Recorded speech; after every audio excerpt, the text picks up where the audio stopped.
আসসালামু আলাইকুম friends, welcome back. So viewers, আপনারা যারা অরিজিনাল রেসিং পিজন খুঁজছেন, মাক্সি রেসিং পিজনের বাচ্চা যারা খুঁজছেন, তারা আমাদের কাছ থেকে এই বেবি পেয়ারটা নিতে পারেন। চমৎকার একটা পেয়ার, লাইনটা হচ্ছে কোপম্যান এবং অ্যাজের ক্যাম্প রয়েছে। সো যারা নিতে চান হোয়াটসঅ্যাপ এবং ইমোতে আমাদের সঙ্গে কন্ট্যাক্ট করবেন স্ক্রিনে দেওয়া এই নাম্বারে। ভিউয়ার্স, সারা বাংলাদেশে আমরা বাসের মাধ্যমে কবুতরগুলো ডেলিভারি করে থাকি। সো যারা অরিজিনাল রেসিং পিজনের বাচ্চা খুঁজছেন তারা এই পেয়ারটা নিতে পারেন। খুবই সুন্দর ফ্লাই করবে, টস সাইতে ভালো একটা রেজাল্ট আপনাদের উপহার দিবে ইনশাল্লাহ, এবং রেসও ভালো একটা পারফরমেন্স আপনাদের উপহার দিবে ইনশাল্লাহ। আপনি যদি এক পেয়ার রেসিং পিজনে বেবি দিয়ে শুরু করেন, যেই বেবি 1-2 পরের আছে, এই বেবি 5 মাস 6 মাস পরে রানিং হয়ে যাবে, এবং আপনি কিন্তু 1 বছরের ভিতরে 4 পেয়ারের মালিক হয়ে যাবেন। সো 21 জোড়ার বাচ্চা যখন আপনি নেবেন, নরমাদি কনফার্ম হয়। আলহামদুলিল্লাহ, আমরা 21 জোড়ার বাচ্চা দিয়ে থাকি, নরমাদি কনফার্ম করে তারপর আমরা বেবিগুলো বাইরে পাঠিয়ে থাকি, যাতে করে নতুন ফ্যান্সিয়াররা উপকৃত হন।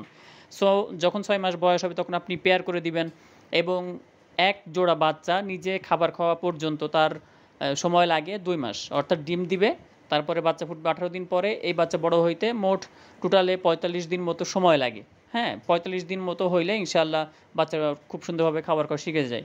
সো এইভাবে যদি কন্টিনিউ আপনি বাচ্চা নেন, 3 জোড়া নেন, তাহলে কিন্তু এই বাচ্চা পেয়ার কালেক্ট করলে 1 বছরের মাথায় আপনার প্রায় 4 পেয়ার রেসিং পিজন মোট কিন্তু হয়ে যাবে।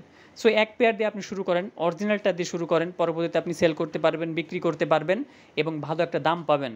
এবং আমাদের কাছ থেকে রেসিং পিজনের বাচ্চা নিলে আপনারা কিন্তু সার্বিক সহযোগিতা আমাদের কাছ থেকে ইনশাআল্লাহ পাচ্ছেন। ভিউয়ার্স, কোন খাবার দিবেন, কীভাবে লালন পালন করবেন, ডিটেলস আমাদের কাছ থেকে জানতে পারবেন। ভিউয়ার্স, সো হোয়াটসঅ্যাপ এবং ইমোতে আমাদের সঙ্গে কন্ট্যাক্ট করবেন। আসসালামু আলাইকুম ওয়া রাহমাতুল্লাহ।